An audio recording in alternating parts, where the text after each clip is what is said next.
Janetta,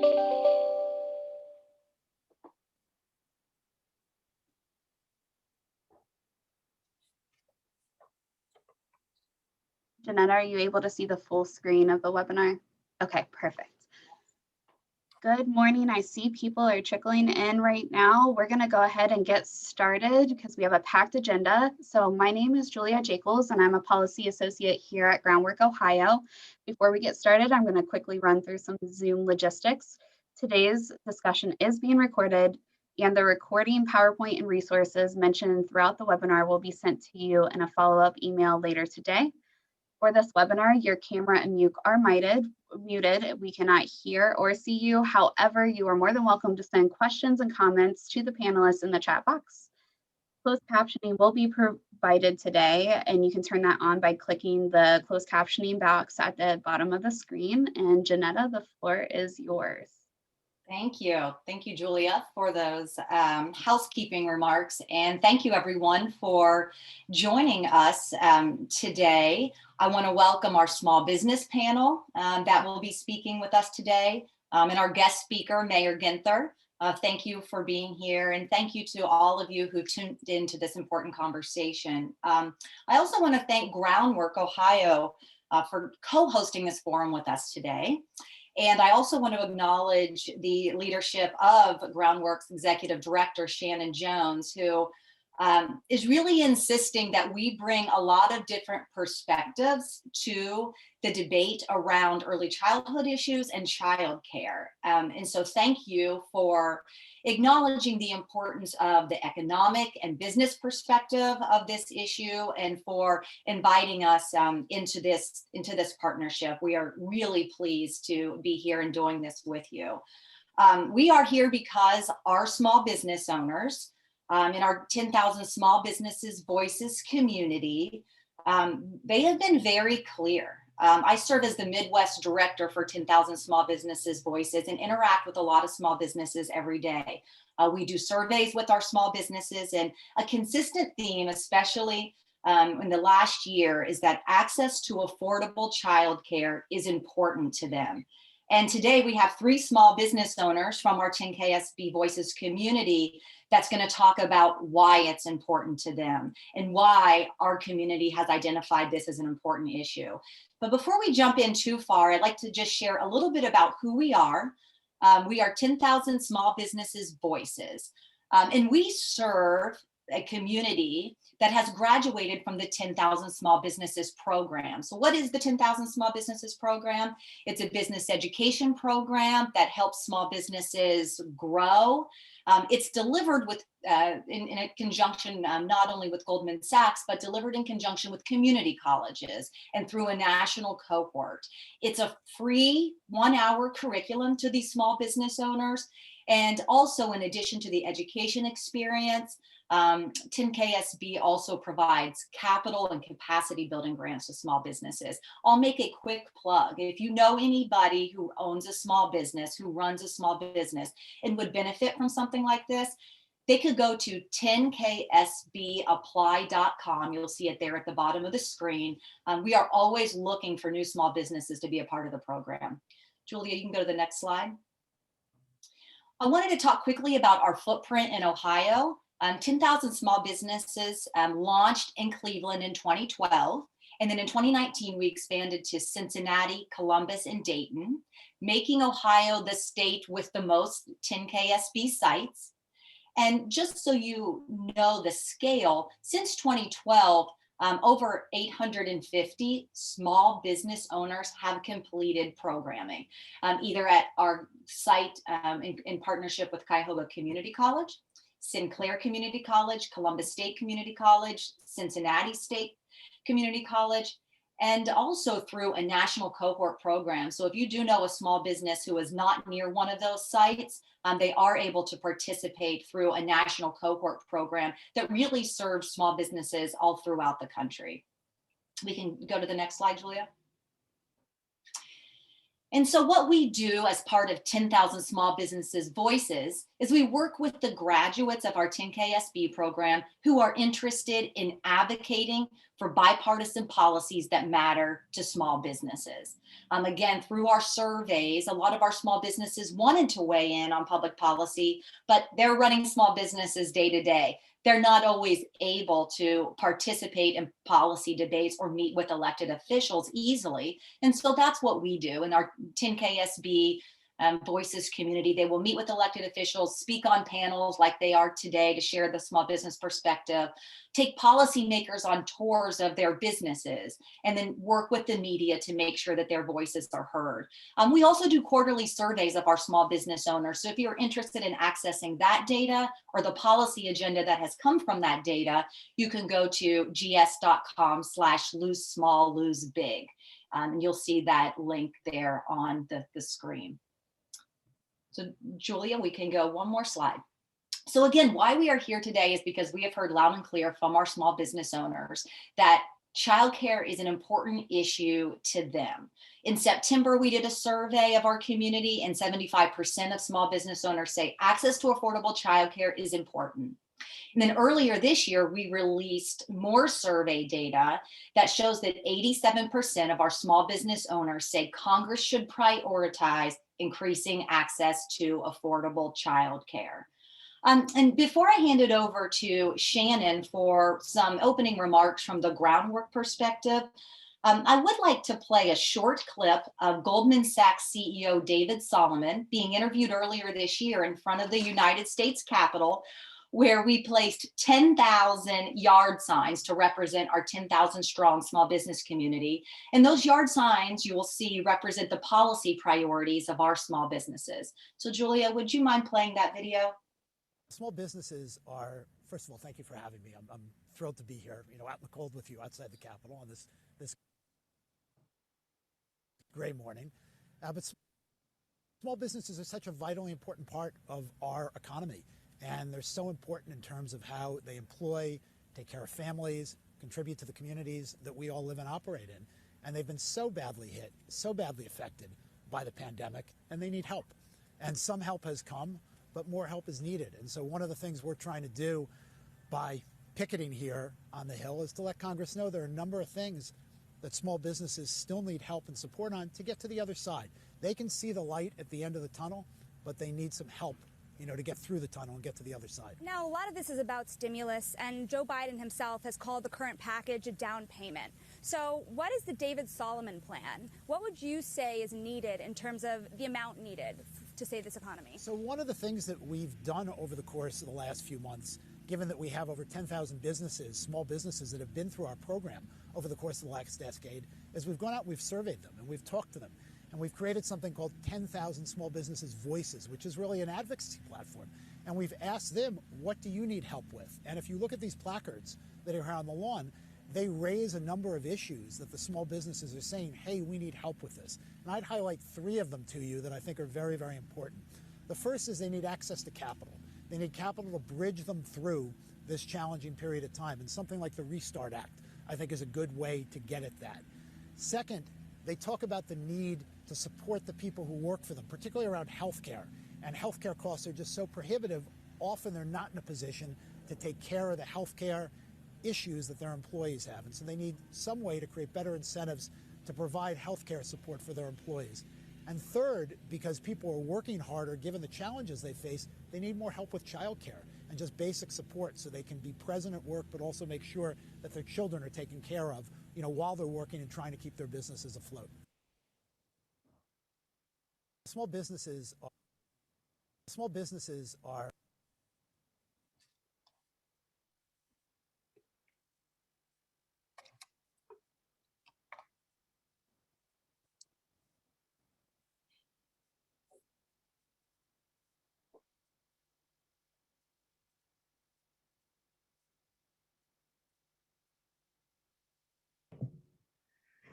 Well, thank you for that, Janetta, and thank you so much for the opportunity to work with you and Goldman Sachs 10,000 Small Businesses Voices.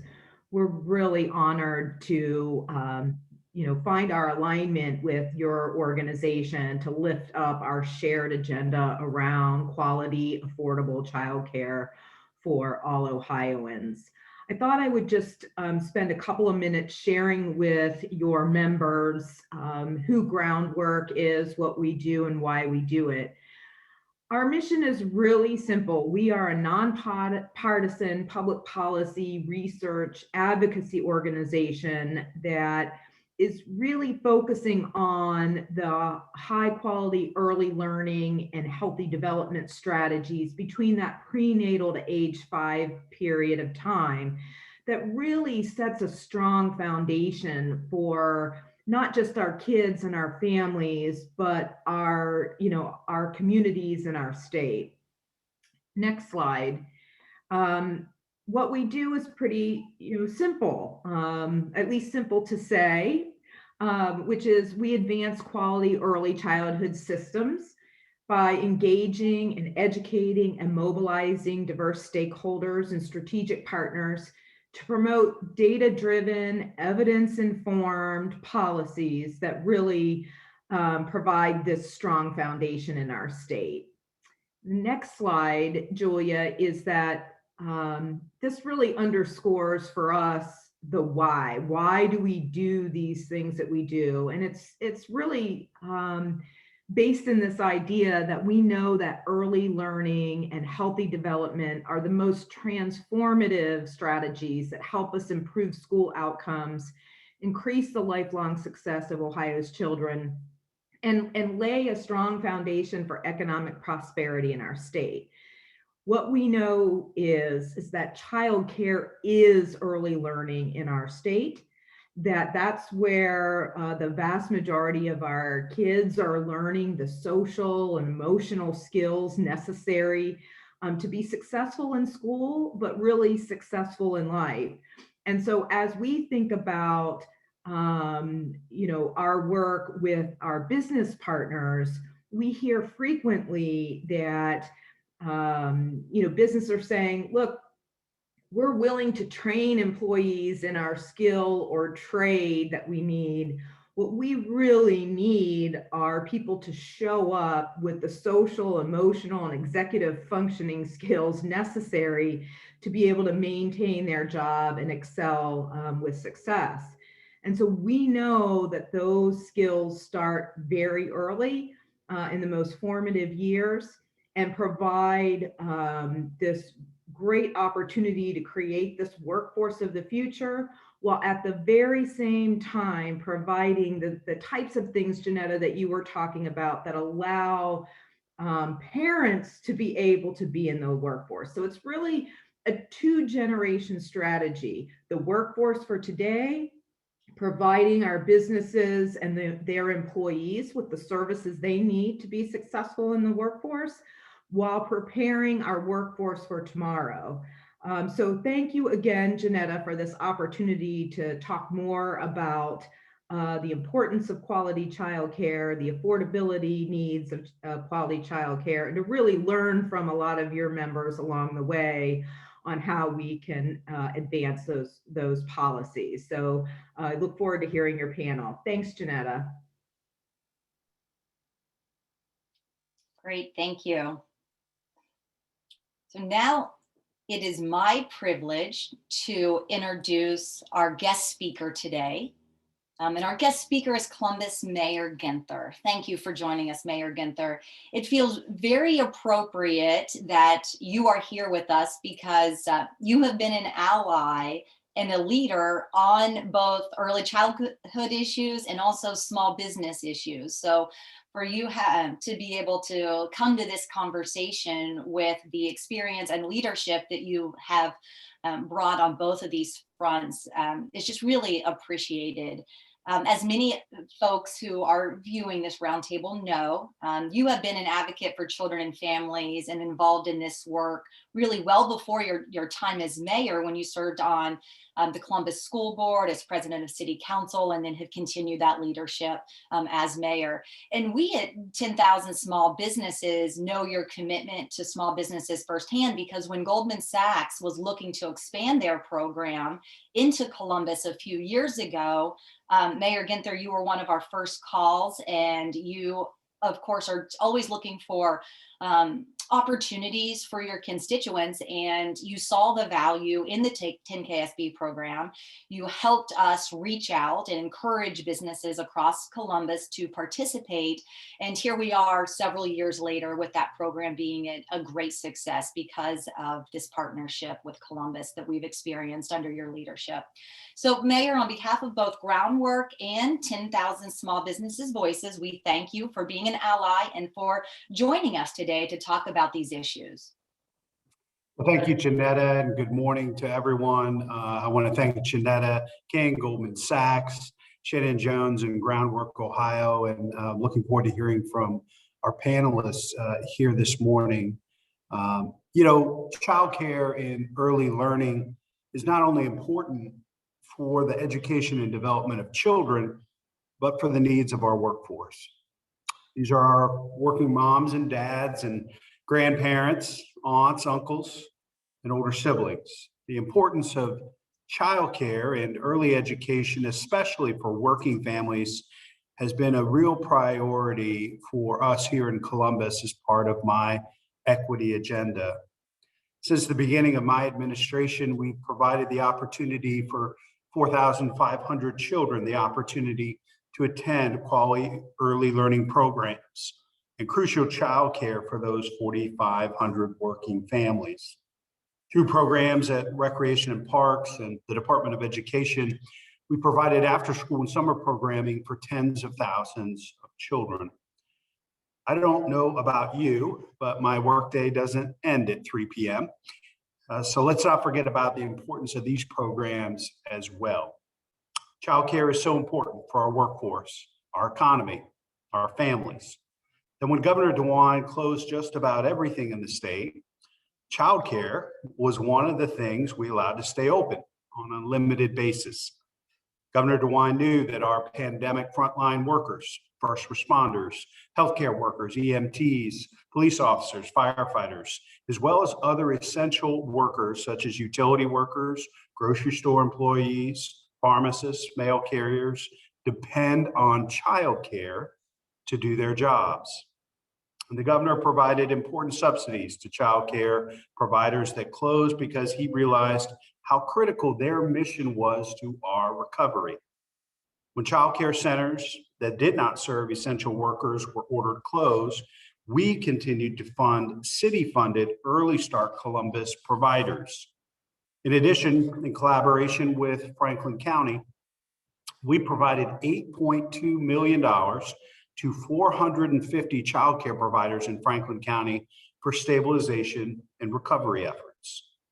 The Resiliency and Recovery Advisory Committee that I convened spent an entire session discussing the importance of childcare to our recovery.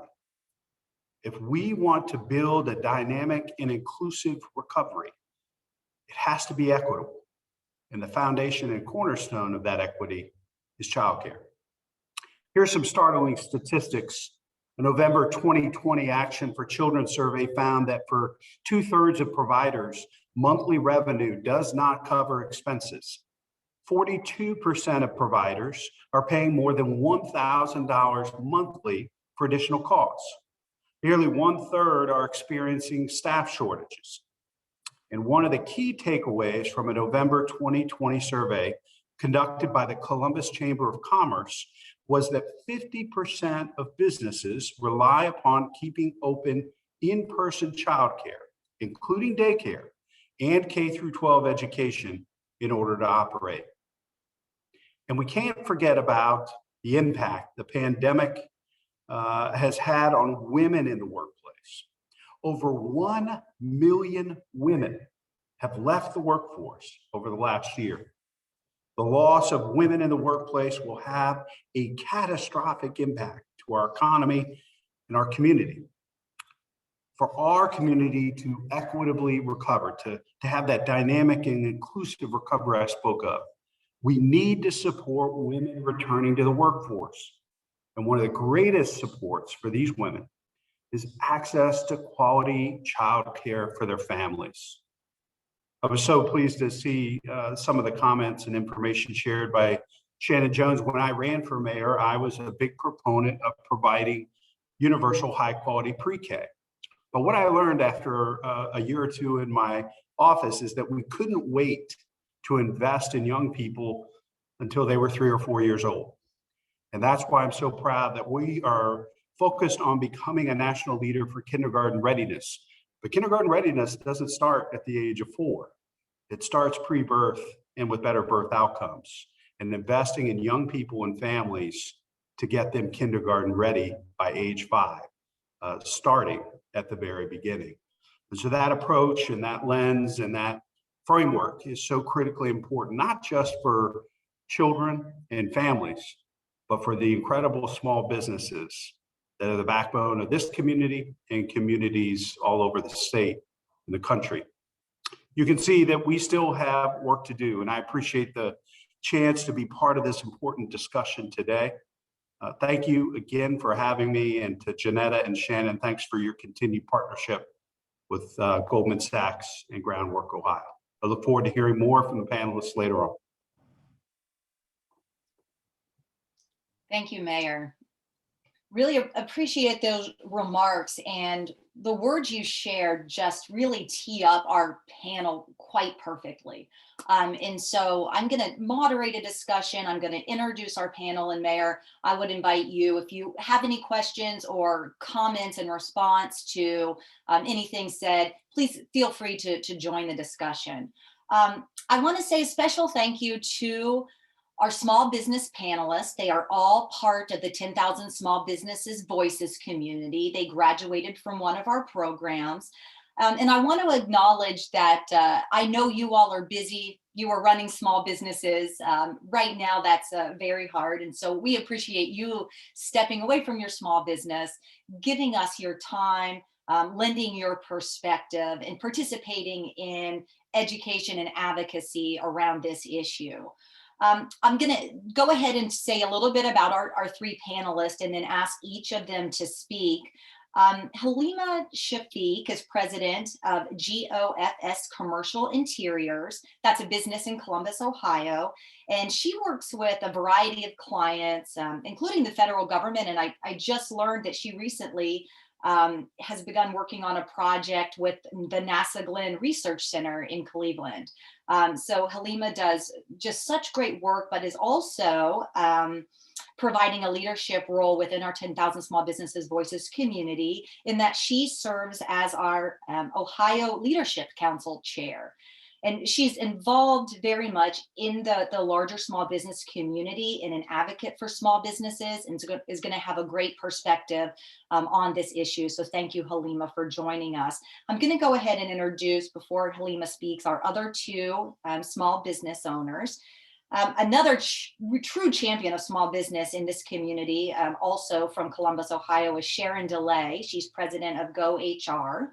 And Sharon has a real unique perspective, as you'll hear in her comments, because her small business supports other small businesses on the HR front. She's a member of several associations in Central Ohio, and we are very excited to have her unique perspective as well. And finally, Jarrod Turner, CEO of TBT Construction Services, is going to be with us today. He is from Northeast Ohio, and he's a grad of our program in Cleveland.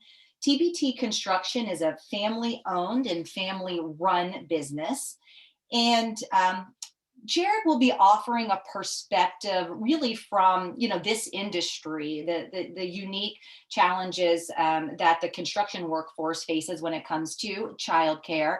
But Jarrod also is the father of several very young children. I'll let him tell you more about that. And so he, faces some childcare challenges of his own as someone trying to run a business. So I'd ask our panelists, starting with Haleema, to say hello, a little bit about themselves, and share their perspective on how childcare impacts either their small business, the larger small business community, and their workforce. So Haleema, let's go ahead and start with you. I'd like to go ahead and turn it over to you for a few comments. Good morning. Thank you, Janetta. And I'd like to thank the 10,000 Small Businesses and Goldman Sachs for having me here today. And thank you, Mayor Ginther, for your comments as well. I just wanted to talk about and kind of share a little bit with you today. I'm the owner of GOFS Commercial Interiors and the mother of an 11-year-old daughter that is in e-learning because of immunocompromised concerns. When we first opened up and went back to work, there were some issues with getting opportunities for her to go into maybe a smaller e-learning pod at a childcare facility because there was either not enough space, because they were definitely focusing on the first responders and medical professionals, as we certainly understand they should have. But then also, once those opportunities opened up later, it was kind of cost prohibitive to be a part of those pods, where a lot of my research was that most of those places, they had opportunities to get her in, but we were going to have to pay a full price or an elevated price to have her in those facilities. I will say that I'm very blessed to have the opportunity to have flexibility in having my own business. And oftentimes she's either right across from my desk working, or she's in our conference room that I'm sitting in right now doing her schoolwork. Doesn't always like it, but that's what happens. But what I've also learned through this process is when I do have meetings outside of the office or with clients, particularly one that we had scheduled with some IT professionals around our new technology division. It was a group of gentlemen we were going to meet with, very large conference room space. My thought was, well, she can join me and just kind of sit in the back of the room. She's a very mature, quiet 11-year-old. And I was told by the person that was preparing for the meeting that they didn't think that would be a good idea and a good look for us to professionally if she had to join us. And so I really wanted to have a little talk today about the stigmatism for professional women in, a lot of different industries. My industry butts up to Jarrod's as it relates to construction and building.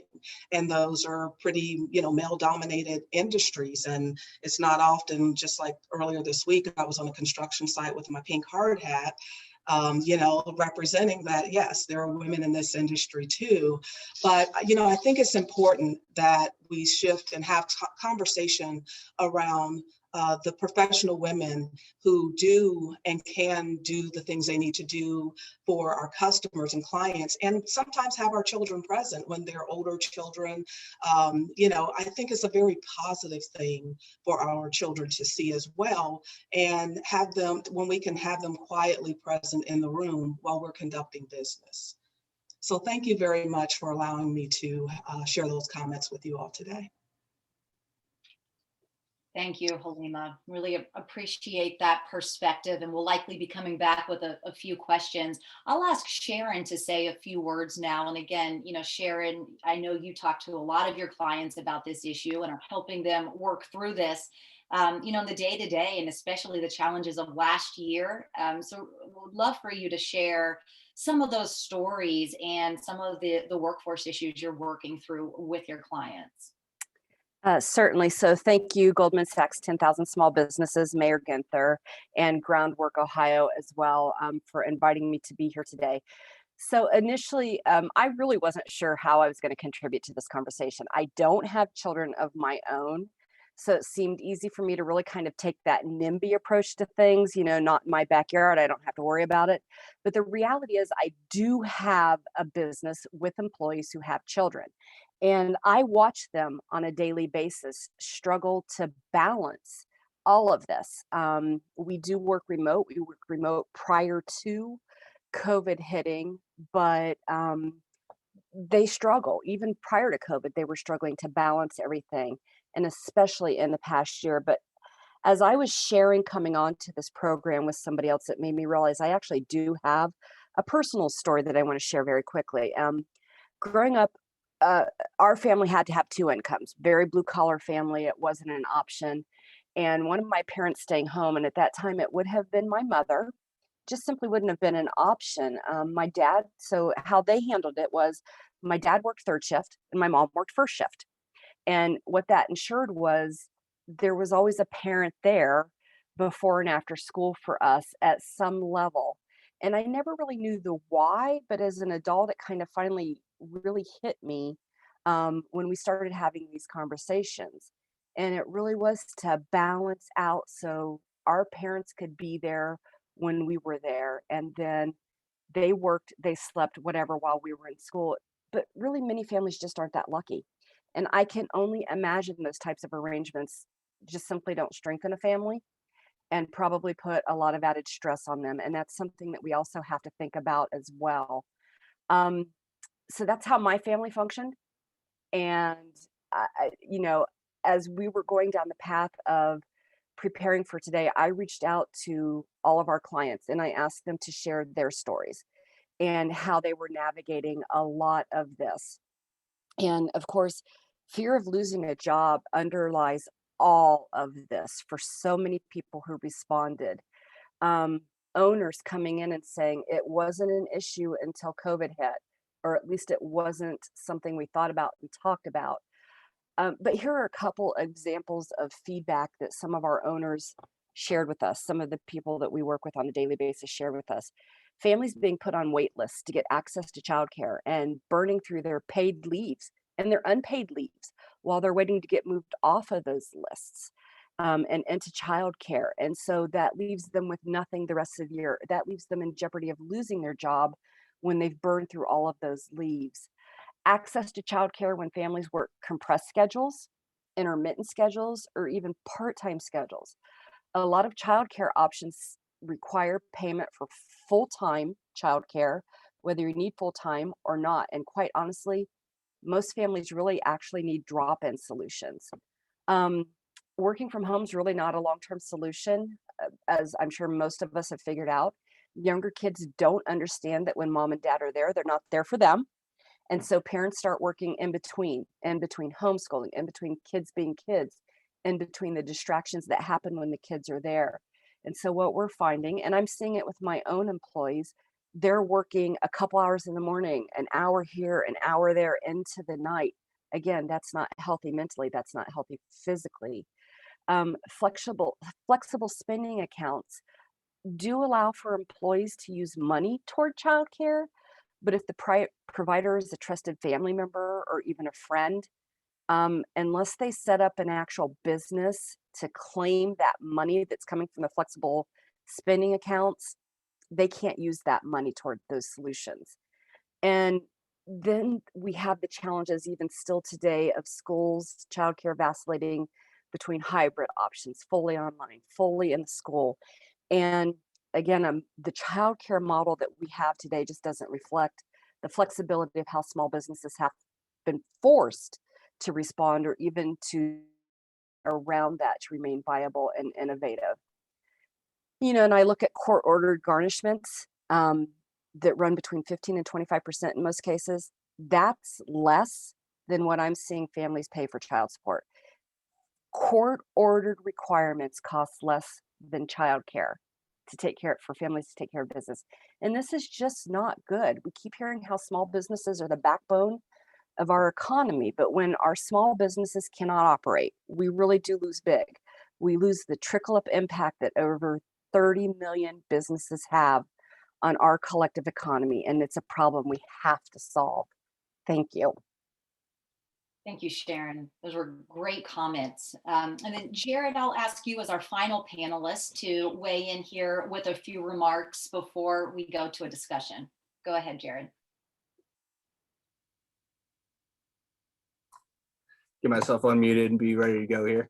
I'm Jarrod Turner, CEO of TBT Construction here in Columbia Station. We're a suburb of Cleveland. We're mostly commercial industrial construction related to metal buildings. We're a Butler builder, so everything from municipal buildings to wastewater treatment plant to office warehouse type structures.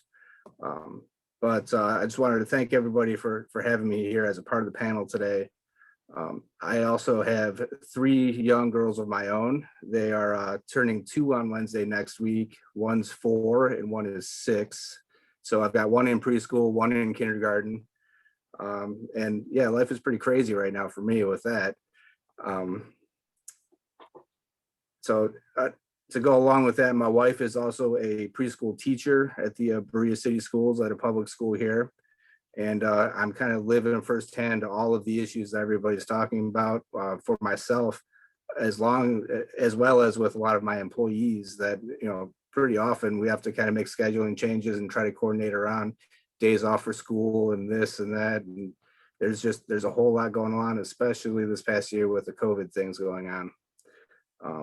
So scheduling is always kind of an issue. And then I'm kind of really blessed to be able to do what I can do since I'm the boss, so to speak, and I can make my own schedule to a certain point where 4 days a week, I'm taking an hour and a half lunch to make sure I get one of my kids from, the daycare center to preschool, then back and forth. But, my employees, and not everybody has that luxury where they can schedule all their own meetings and everything throughout the days. And also to kind of go along with the cost of childcare, and essentially, I'm the CEO and I've got 30% of my personal income goes directly to the babysitter. That's not any of the ancillary stuff. That's just, paying her wages essentially. So there's a lot of that going on. So I don't know, I'm just here to kind of learn about more what I can do as an employer. How can I help my employees? What can I do maybe a little bit better as a parent, as my personal scheduling and everything. And really, I just wanted to thank everybody for having me here, and thank you all for coming out today. Thank you. We really appreciate this panel. This is a unique perspective, and it's not always the perspective that gets brought to this debate.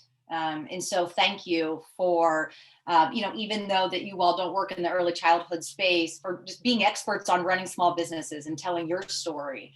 I'll just go ahead and ask a question, and, would welcome anyone's response. But we also have, I think, been talking more about this issue, as someone said, during COVID, because it really placed the spotlight on a longer term, early childhood issue, a longer term childcare issue that's not going away.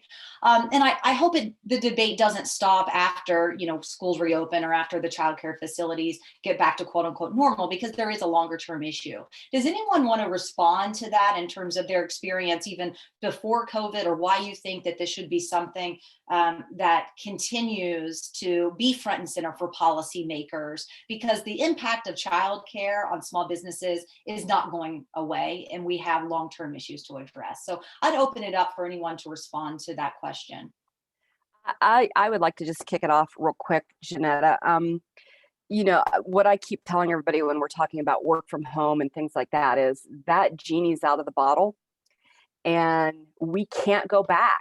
As you just pointed out, this can't become something that once everything is back to normal, it goes back to the way it was, because we've now lived a year of, I think, what we know is kind of, we've peeled back and we can see what's going on underneath the layer of maybe our blindness to the issues that are affecting the workforce. We can't put all of that back in the bottle and pretend it doesn't exist.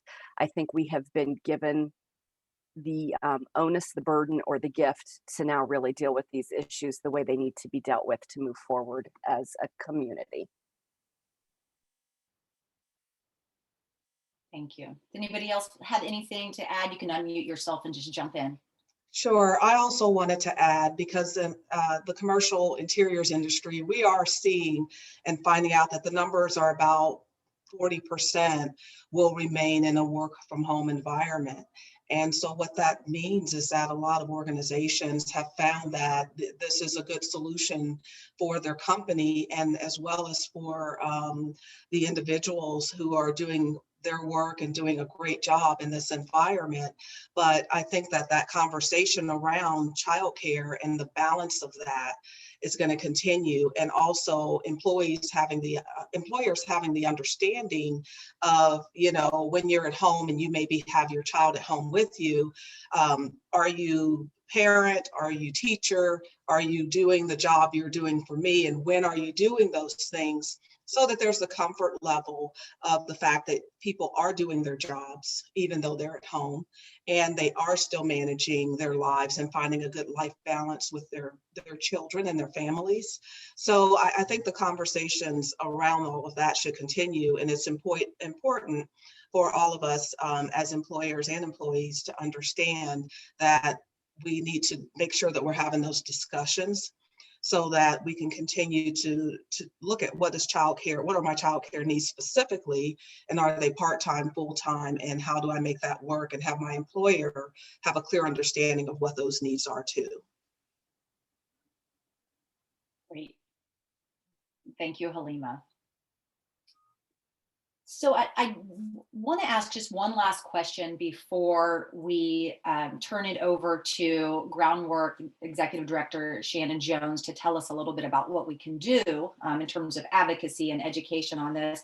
And I just wanted to lift up the affordability issue, because a couple of you all talked about that. And I think, Sharon, what you described as the child care expenses, as part of your paycheck is, just really, it's really tough. And so does anybody want to speak a little bit more to the affordability issue and how that's playing out with your workers? And I know small business owners, and well, I guess I have been reading recently that, larger employers, larger businesses are going to start giving more benefits to their employees to purchase and have childcare and be able to pay for childcare. And those benefits are fantastic. But you all know small businesses aren't always able to offer all of the benefits that our larger businesses can, and then that becomes a workforce issue for you all. And so I just would love for you to talk about that, because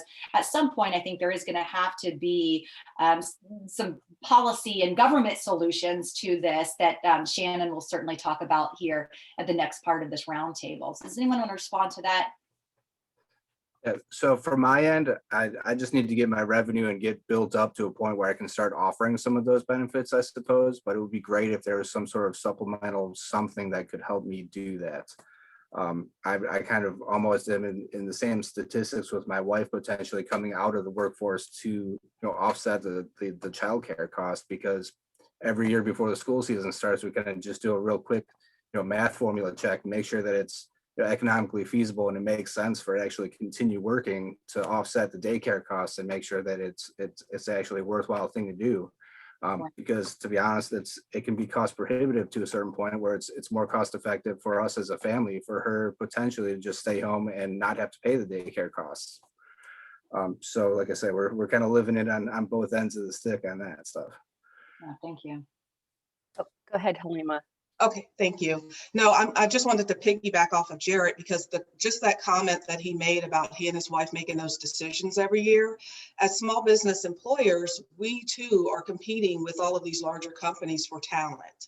And so for us, when we can't offer those things, we don't have that option. It's very difficult for us. And we know as well, a lot of our good employees are making those decisions every year. Do I stay with this organization, even though I enjoy working here? I love the work I do, but for our family, this is not the best solution because XYZ company offers some other type of, benefit that may help the family even better.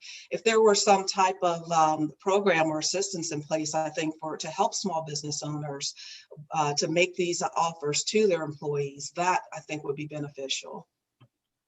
And to add on to Haleema's comment, you're absolutely right. What we see are small businesses struggling to recruit talent, to stay viable, to stay operational, handle the larger organization contracts that they work so hard to get. So that's when I was talking about the whole trickle up thing. That's where the trickle up happens. If I operate and can support a larger business that can support a larger business, that's how we see the business economy working in a lot of cases. But if I cannot attract somebody because I don't have the tax credit options for programs, or I can't offer my employees what they can get elsewhere, then I can't operate a business. And that's what a lot of our clients are struggling. We see it with healthcare, we see it with childcare. It's the same exact story, just one's childcare and one's healthcare. Okay, thank you. Well, as we sign off on the panel, Mayor, do you have any final remarks or reactions to what you've heard today? No, I have learned a lot, and I'm grateful to Haleema, Sharon, and Jarrod for sharing your perspective and experience and that of your employees. And there are things that sound similar in my house, since we have a 10-year-old and mom is very much a full-time working mom. And we do the jump ball a few times, and she often reminds me, as your wife does, Jarrod, as the CEO for the city, I have a little bit more control and influence over my schedule. And so that means that those unplanned pickups and drop-offs and curveballs I get, because she works for a great company, but she is not the boss there. And so those are the types of luxuries that a lot of our employees don't. And so really modeling that for our employees too. Claire comes with me to work sometimes, not all the time. And like you, Haleema, she isn't necessarily thrilled about it, but modeling for our employees that flexibility and that work-life balance. And we don't always get it right. Believe me, I have two women at my household who grab me by the lapels once in a while when I don't get it right.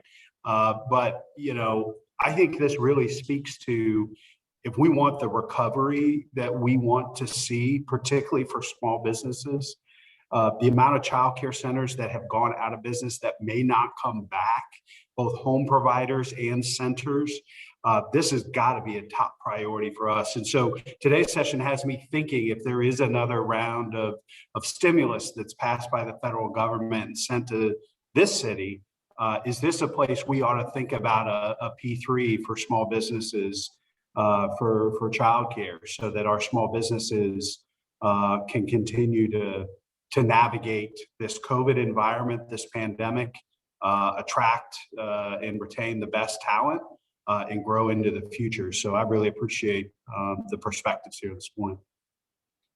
Well, thank you, Mayor. And thank you again for your leadership and for joining us. And we really welcome that opportunity to continue to be a thought partner about small business issues here in Columbus. So thank you. We're going to go ahead and turn it over now to Shannon Jones, who I think you all laid out some of the challenges very well. She is going to talk a little bit about some of the solutions and opportunities to advocate on the public policy front. So Shannon, would like to ask you to take us through that piece. Great. Thank you so much, Janetta. And thank you to the panelists and the mayor who really set the stage. I am so impressed with the feedback that we're receiving. And I've been monitoring the chat box a little bit during the panel, and I'm seeing the comments that folks are putting in there. And someone talked about how sad it is to them that small business owners are having more and more responsibility to absorb healthcare costs for their employees and now childcare costs for their employees, and how it's just not possible. And I think about that in contrast to some of the comments that Jarrod was making about how big of a percentage of his salary goes to childcare, and having to make the determination of whether or not it makes financial sense for his wife to continue on with her career and provide resources for the family. It just doesn't make economic sense. And so taking that all in and kind of understanding how it plays from the individual anecdotes that Haleema and Sharon, on behalf of all of her clients, and Jarrod are sharing, what is it actually meaning for us? And so here's what we know is that the lack of childcare is the #3 most reported reason for employees not being in the workforce right now. And this is a crisis not just in Ohio, for Ohio small businesses who need employees to be able to do work, but it's also a national issue.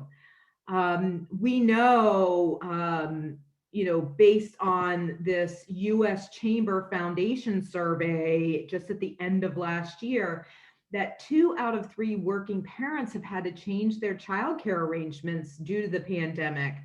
And many of them still don't have a permanent solution.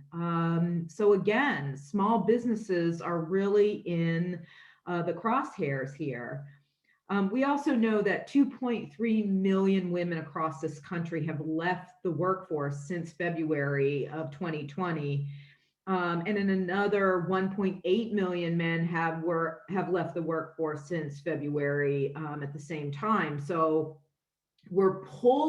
childcare is causing parents to leave the workforce. And it's, as we've heard from the panel, really straining small businesses in lots of ways, not to mention the families who are impacted most directly. Next slide, please. As Janetta said, and I think it was Jarrod who asked the question, we're sharing these experiences. We have this increased realization of how prevalent of an issue is. What is it that we can do? Well, first at the federal level, in order to support childcare, to make it more affordable and accessible to more Ohioans, we're spending a lot of time on the American Rescue Plan Act of 2021. So we're watching very closely what the Ohio Senate, the US Senate is doing on this issue. And so we certainly would encourage those small business owners here to reach out to Ohio senators to let them know that we need the support that is in the American Rescue Plan specifically for childcare.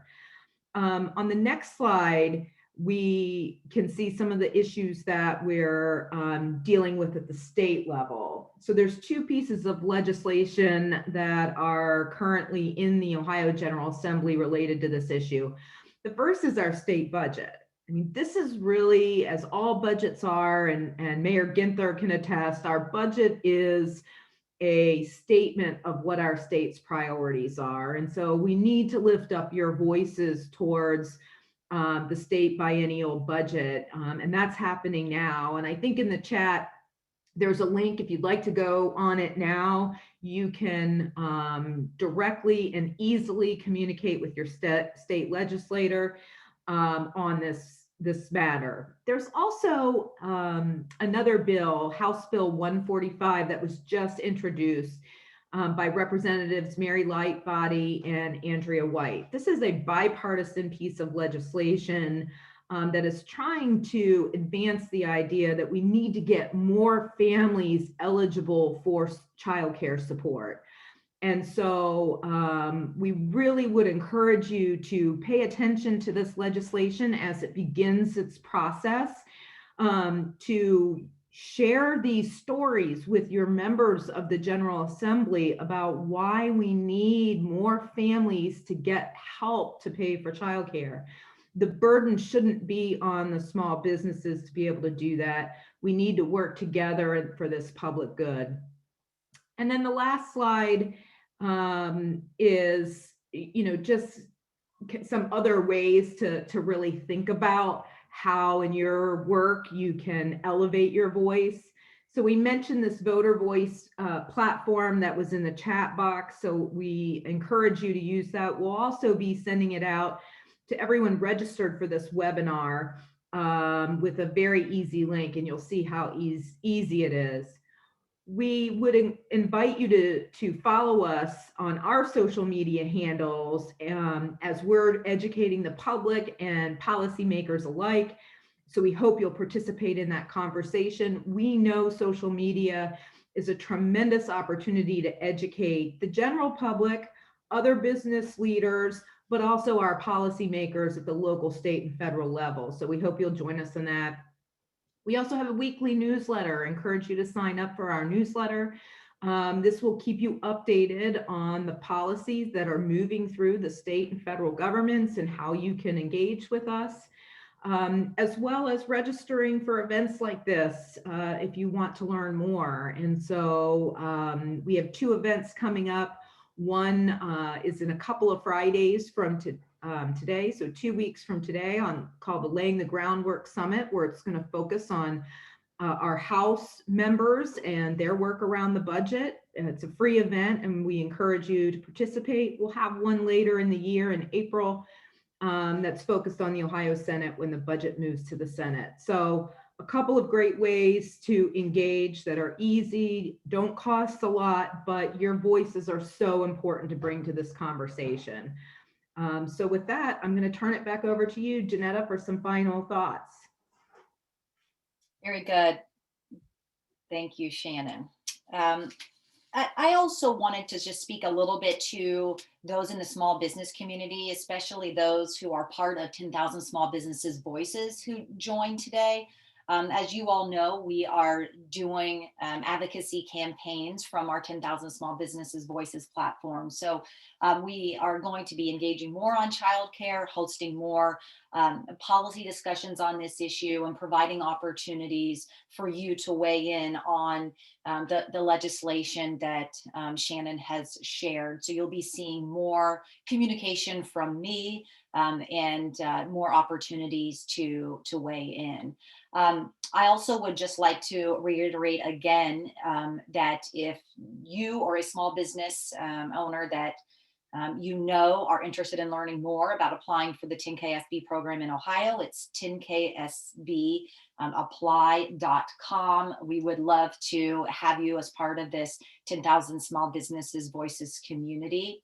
And then we also have a national Twitter handle as well that you could see there on the screen if you'd like to continue to follow what we are up to. But with that, I'd like to just go ahead and thank one more time Mayor Ginther for joining us, our small business panel for joining us. The conversation was just incredibly rich and I think gave us a lot to think about. And then one final thank you to Shannon and Groundwork Ohio for this partnership, for this forum. And we look forward to continuing to be an advocacy partner with you on these important issues. Thank you so much, everyone. And we hope that you have a good rest of the day and a good weekend. Janetta, there are comments in the chat box you might want to look at first. Okay. We will share the comments with all of the panelists. So we'll print those off and make sure we get them to you. Okay, great. So we don't lose them, Sharon. Thank you for that. Yeah. Okay, good. Now, very good. Now, Julia, are we off the live? Nope, I'll turn it off now. Great. All right. Thank you. Thank you.